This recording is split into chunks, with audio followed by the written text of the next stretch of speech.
К-15! Да. Бе, Ристо. Блаже, разбираш, много ти стоя, белия мантил, разбираш. Кой защо е учил? Кой защо е учил? Ви сега ти обясня Ристо на тебе.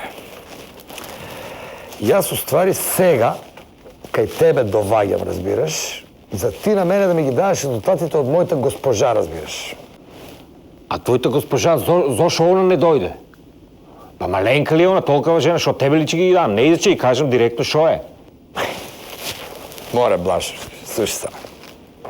Ние сме другари од деца, нели? Знаеме се, кухни пријатели сме, ти се знаеш со мојата госпожа, каква е, шо е лево десно, ама мора да признаеш, ти без разлика што си доктор и што си цел живот на историја на позиција, малку си селак. И ти може да и го кажеш на нея така не е доделкано, може да се разочара жената, ако е нешто лошо, може да падне у депресија, разбираш. Тото јас многу добро ја познавам, сега ќе ми ги кажеш на мене резултатите, па јас ќе ги соопштам на нея, разбираш. Види, Ристо, медицината е екзактна наука. И тука точно се гледа шо е работа. Значи, тука нема тоа, ние сме учени сме и како да соопштиме, шо да соопштиме сега. Види вака сега. Да си кажеме право. Право да си кажеме. Жените ич не е добро. Ама ме разбираш. Ич. Много е сериозна работа. Јас си гледам. Ама да не секираш, не е ништо озбилно. Шо не е? Ништо озбилно, значи тоа малигни, бенигни, тоа ништо нема. Девојчето е само малку депресија, бе, запуштено е. Шо е бе запуштено, бе, толкова куќе разбираш, шо запуштите услови ги има, разбираш доме, шо запуштено? Морики, само да ми кажеш ти на мене, колко години сте ви в брак, бе, Ристо? 16. Тук сега 16-та ми само ти тераме. А домашно пишуваш ли? Море, Блаже, разбираш, за после 15 години в брак, кој се занимава со тия работи? Шо 15 години в брак? Види, Ристо, домашно мора да пишуиш.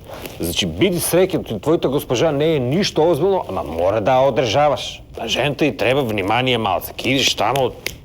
Море, ние почнаваме си личаме како брат и сестра сме веќе, разбираш. Ако сакаш девојчето да биде добро, мора да се посвети внимание. Че и кажеш тамо, значи не е ништо озбилно, она е у лоша состојба, ама само со одржавање редовно, 3 пати неделно, она ќе се око коре. Море, друго чаре, нема ли некој, разбираш? Тоа е. Само това ли? Тоа е. Иди, ајде, биди среќен. Биди среќен, неки тука да ти давам тие статици што се, ајде. Друго чаре нема. Нема потреба од статици ништо, ајде. Нема друго чаре, разбираш. Каква чаре, бе, поубаво од тоа има ли? Ајде тамо и биди среќен, разбираш.